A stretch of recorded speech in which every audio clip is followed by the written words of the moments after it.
Is Shedeur Sanders losing millions of dollars by not throwing at the NFL Combine? Let's talk about it.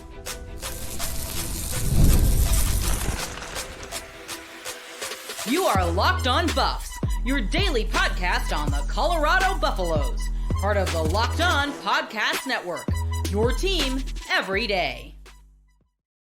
Welcome to Locked On Buffs. I'm your host, Kevin Borba. Today's episode is brought to you by FanDuel. Right now, new FanDuel customers can get $150 in bonus bets if your first $5 bet wins. We're also brought to you by the Locked On Podcast Network, your team every day for free and available wherever you get your podcasts. Make sure to like, subscribe, follow, become an everydayer.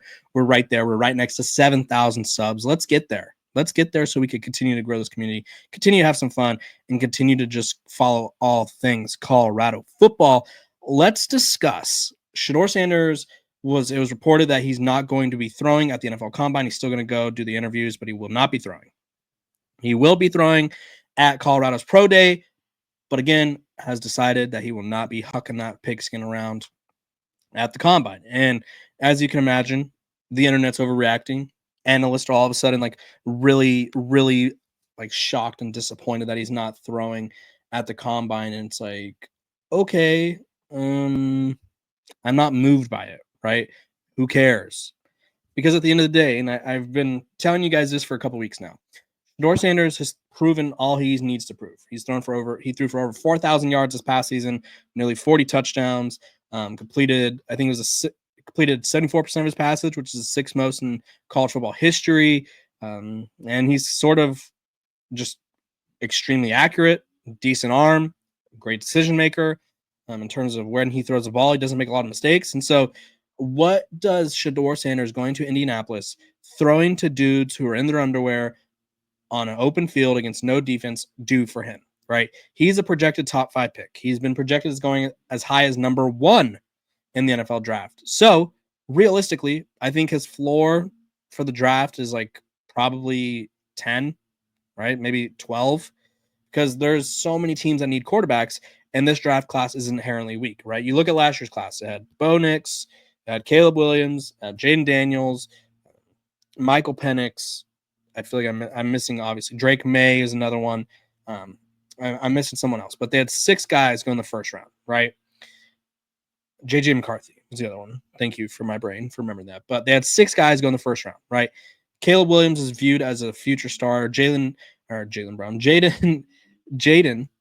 Daniels, that is, he led the Washington Commanders to the playoffs for the first time in forever. They made it to the NFC title, right? They're cooking, right? Drake May, he seems to have a bright future. Bo Nix, same thing, bright futures all around. This class is not deep at all, right? It's Cam Ward, Shedeur, whatever order you want to put them in.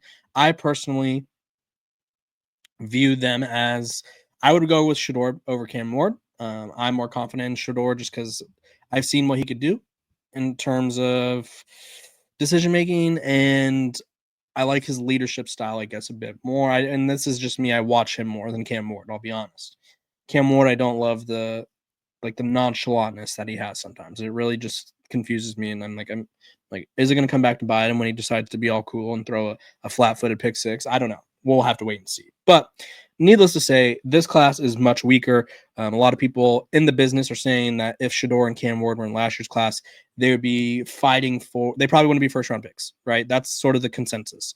So Shedeur's skipping out. And like I said, people are clutching pearls and all that. So let's just talk about some notable quarterbacks, because, and I think this is my take on it before we dive into this, and I've said this already, Shedeur Sanders is going to go in the top 10.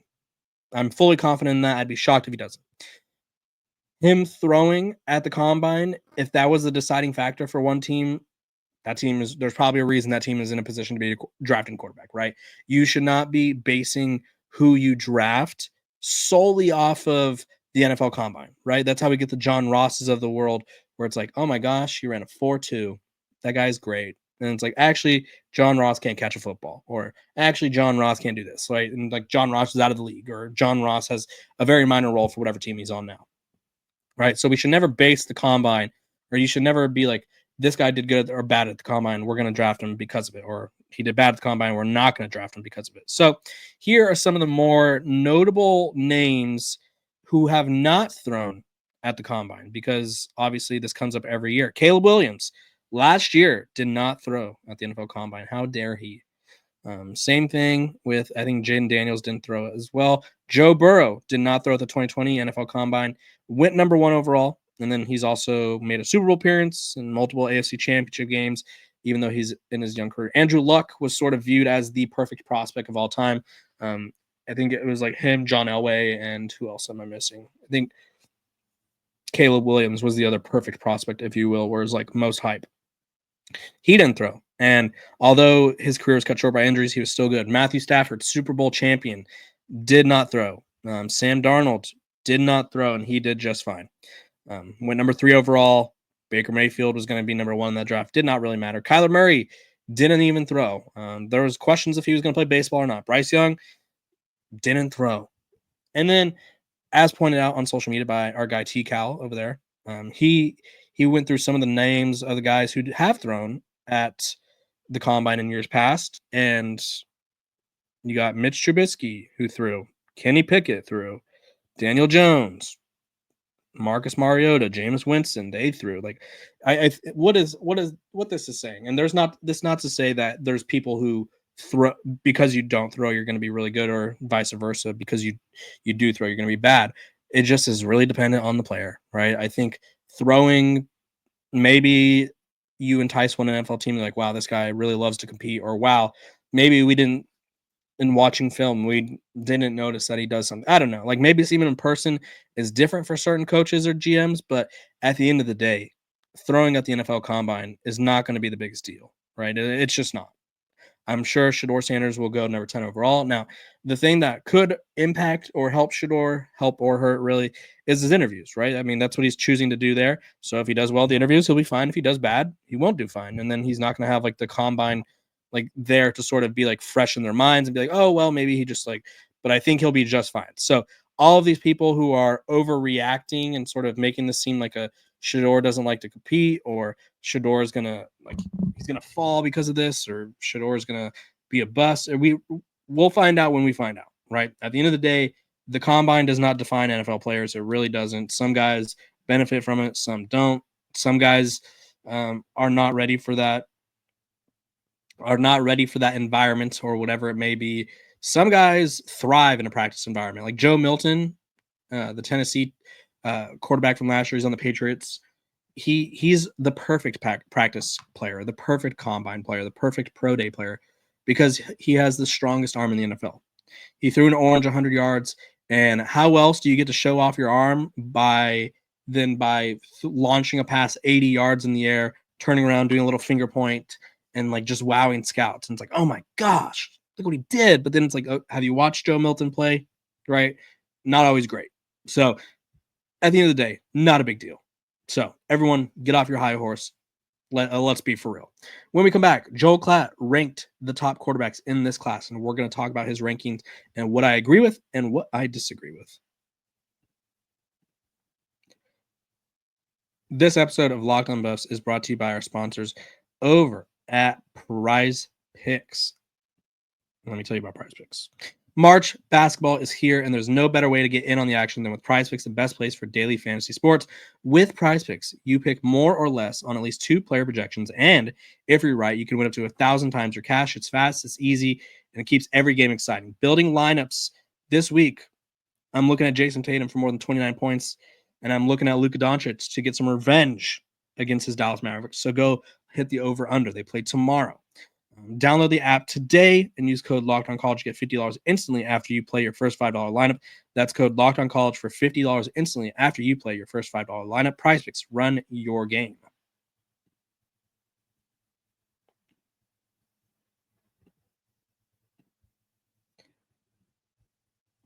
Welcome back to Locked On Buffs. We are free and available wherever you get your podcast. So thank you guys for tuning in every single day and making me your first listen of your day. And also, thank you for joining the Colorado Locked On Buffs family, because we're having some fun here. Let's talk about it. I think I just talked about the quarterback class a little bit. I wanted to discuss a little bit more because, I don't know, I just feel like everyone's telling us this class is bad, so we're not highlighting the top guys. And so Joel Klatt has sort of mixed up his top 5 quarterbacks, and right now he's got Shedeur Sanders at number 1. He said he is more ready now to go in and be the starting quarterback than anybody else in this draft.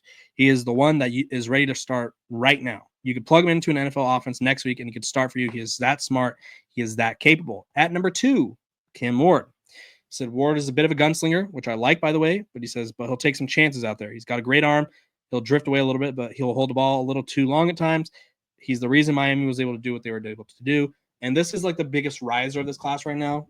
At quarterback is Jackson Dart. Said he's a solid athlete. If you put him on the field in the NFL, he's not going to be overwhelmed. He's going to be able to escape a little bit. And from a standpoint, I like his game. There are going to be teams with the quarterback need who do not get one of those top 2 guys, and we'll certainly look at a guy like Jackson Dart. And then it's Jalen Milroe, Alabama. Obviously, he's one of the most dangerous players in the country.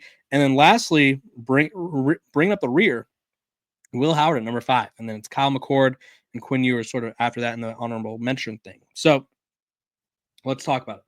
Is Shedeur Sanders the best quarterback in this class? I think so. And I say this because when you look at Cam Ward, right, I think Joel Klatt highlighted it best, and I said it a little bit earlier. His biggest, I guess, factor or biggest flaw is he takes a lot of risks. He has a strong arm, and strong arm quarterbacks always think their arms are stronger than the defense, right? Or they're going to get the ball faster into that window than the defense will be able to get there as well. Cam Ward is going to take risk. He's going to be a gunslinger. He's going to make mistakes. It happens. That's a part of life. Shedeur Sanders is very calculated. He's very calculated in his risk, where I feel like, and people may agree with me or disagree with me, when Shedeur Sanders takes a risk, the ball is either going to be caught by his player or caught by the turf, right? It's not going to be like he's not going to hover a pass over the middle of the field and let someone jump, like have a jump ball situation with a tight end with safeties all around him, or he's not going to just force a ball into a tight window and throw it chest high, right? He's throwing it low and inside or low and outside, depending on where it needs to be. And he's just one of those guys where I trust him, right? When Colorado was down with under a couple minutes left or with a couple minutes left in every game, and you gave Shedeur Sanders the ball, I had faith in him, right? You look at the Arizona State game, leads them in 2023, leads them down the field to win the game, right? Goes Brady mode. You look at games this year, the Baylor game, he launches a perfect Hail Mary to Will Shepherd, who drops it, and then he launches another perfect Hail Mary to LeJontay Wester, who catches it, right? Shedeur Sanders is clutch, and so I like him there at that top spot. And the reason I would feel more confident in him than any of these other quarterbacks is, and I think there's also a holistic approach that we have to take here, right? Do I think Shedeur Sanders is the best decision maker in this class? Yes. Do I think he is accurate enough to play at the NFL level? Yes. Do I think he's smart enough to play at the NFL level? Yes. Is he the most mobile? Not really, but I think he's more mobile than people give him credit for. And let's be real. What is the NFL? Let's just think to ourselves right now. What is the NFL at the end of the day, right? They always say it when transactions happen, It's a business. How do businesses make money? By popularity. Shedeur Sanders is going to get drafted to a team that stinks, right? Those teams all want popularity. They all want attention. They want ticket sales. They want jersey sales. Which one of these quarterbacks, from Shedeur to Dylan Gabriel to Curtis Rourke, Quinn Ewers, out of this draft class, which one of these quarterbacks, as soon as he gets drafted, his jersey is going to go platinum, right? It's going to be at every fraternity. It's going to be sold out immediately. Everyone's going to be rocking that number 2 unless he's playing on a team that already has a number 2, and then he'll have to change his numbers. But even then, I don't feel like that'd be that happen. Like Shedeur Sanders is going to be so popular, right? So if you're an NFL team, you want a quarterback that can protect the football, make plays, and one that's a fan favorite, right? To me, that screams Shedeur Sanders. So I completely agree. If I was drafting with the number 1 overall pick and I wanted a quarterback, and assuming like he honestly, even if he said he wouldn't want to go there, I would still draft him anyway and get a bunch of trade stuff for him. But if I was the top team, the Tennessee Titans in this case, trading or drafting with the number 1 overall pick, I'd take Shedeur Sanders. He feels like the safest bet to me on the field, and then off the field, you're getting someone who's going to attract tons of attention to your franchise. Now, things could get a little tricky if, say, things are going well, and then Shedeur Sanders starts saying something on his podcast, or say Deion Sanders says something, and then it gets a little complicated when you have that sort of dynamic. But I don't feel like that would happen, at least not right away. So I would take that chance 10 times out of 10. You guys let me know who is the best quarterback in this class and then who's the second best quarterback in this draft class, because I do think that there's a lot of disagreement, and I don't really know why. It feels pretty straightforward to me. I don't know about you guys. It feels straightforward to me though, right? Like, who do we trust to not turn the ball over, to make the right decisions? For me, that's Shedeur Sanders. So you guys let me know. When we come back, we're going to be talking about Colorado hoops, how they've been doing, all that jazz, and what's been going on around the Big 12. This episode of Locked On Buffs is brought to you by FanDuel. When the game tips off, the NBA action is just getting started, and there's no better place to get in on that than FanDuel, America's #1 sportsbook. With FanDuel, you can place live bets throughout the game, so even if you miss the opening tip-off, or you want to go on to bet on a fourth quarter comeback, you could stay in the action. And if you're looking for a bigger payout, you could even combine your live bets into a same-game parlay. I love using FanDuel's live betting feature because it keeps every moment of the game exciting. Whether I'm backing my team for late game rally or picking a player to hit a clutch three, I feel like I never miss my chance. Plus, the app is easy to use, and when you win, you get paid instantly. Right now, the new FanDuel customers can get $150 in bonus bets if your first $5 bet wins. Just visit FanDuel.com to join today. That's FanDuel.com for your shot at $150 in bonus bets. Make every moment more with FanDuel, the official sports betting partner of the NBA.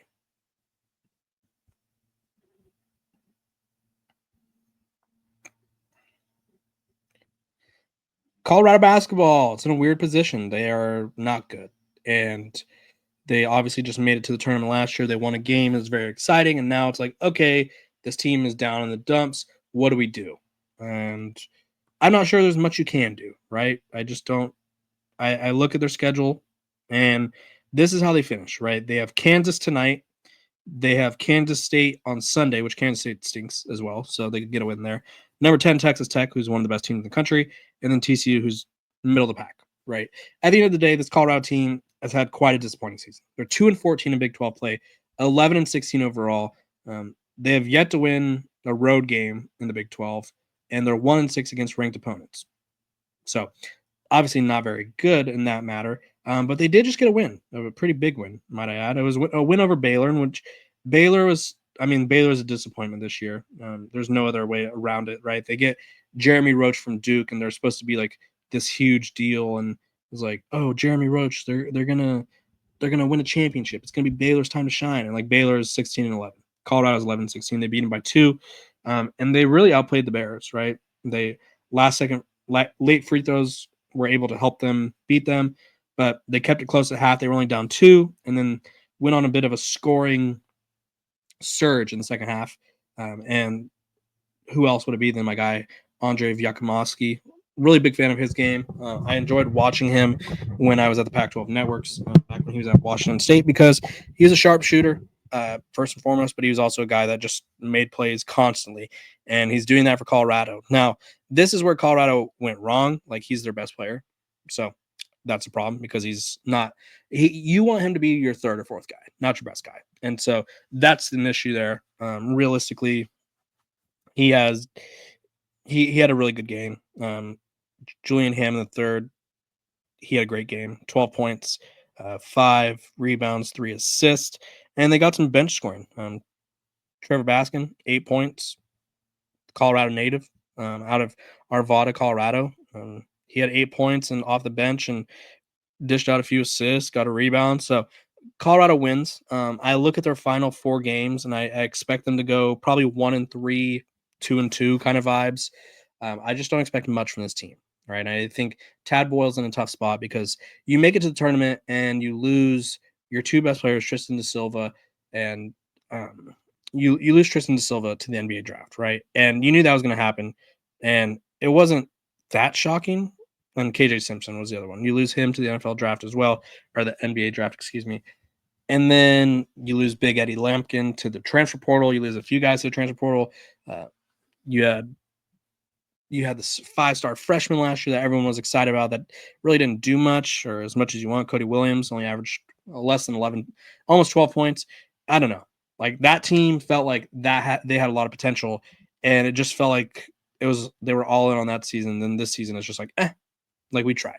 So I don't know where you go. Utah just fired their head coach today, Craig Smith. He is out of a job. So we'll just have to wait and see what happens there. But at the end of the day, I think changes could be happening in Colorado. But at the same time, when you make a move like that, you have to have a replacement in mind. So we'll wait and see what Colorado does, because obviously it could get a little tricky out there in the coaching market. Do you want to wait too long? Do you want to wait for coaches to finish the season, or do you want to be out there in the mix, sending out feelers? I don't know. It's up to them, but I feel like Tad Boyle's days could be numbered. When we come, or excuse me, thank you guys for watching Locked On Buffs. Appreciate you guys for tuning in every single day, making me your first listen of the day. We're free and available wherever you get your podcast. Make sure to like, subscribe, and follow, so that way you don't miss out on a moment of the coverage. I will see you guys tomorrow.